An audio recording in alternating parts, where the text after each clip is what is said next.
Atong sa taon mga kapuso ang sitwasyon sa Basilica Minore del Santo Niño diin nagpahigayon og misa nobinaryo nining unang adlaw mga kapuso. Pinaagi ni Kapusong Nico Sereno. Adunay live report. Nico, Pitsenyor.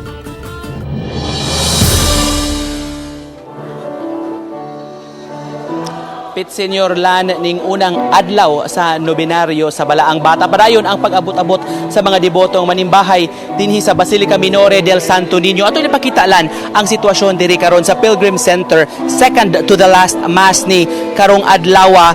Mao pagsugod processional pa ang gihimo ning mga orasa lan pasulod sa pare sa 5:30 PM nga mass ding unang adlaw sa nobinaryo. Padayon sab ang pag-abot-abot sa mga tawo kung pag-exit ni atong nanimba sa alas 4 nga misa. Padayon sab ang pagsud sa mga musimba sa alas 5:30 nga misa.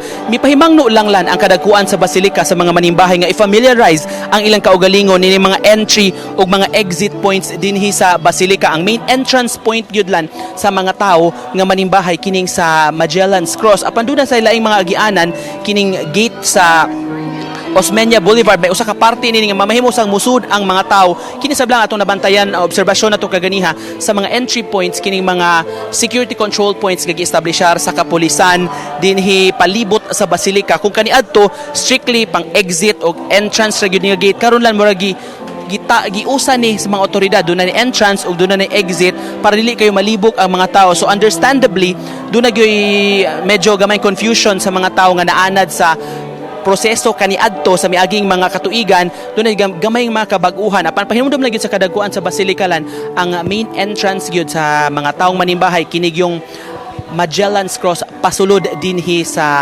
simbahan, pasulod diri sa Pilgrim Center.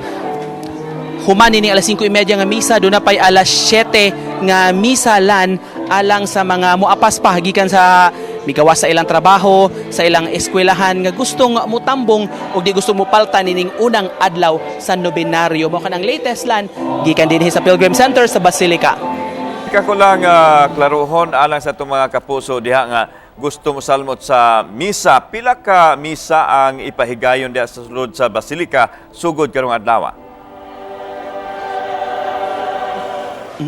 Sugod karong adlawalan alas 5:30 ang first mass kung gumikan kagipahigayon man kaganiha ang Walk with Jesus. Apan sugod ugmang adlaw tag 11 na kamisa matag adlaw dinhi sa Basilica. Sayon na ni timan-an lan alas 4 sa buntag ang labing una nga misa. Mulat ang rani siya, mugintang rani og tag 1.5 hour lan.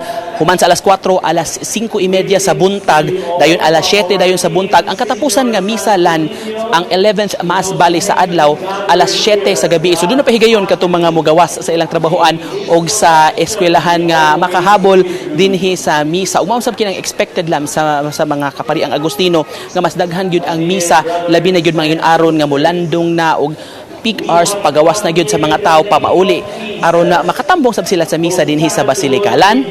Okay, daghang salamat Nico Sereno.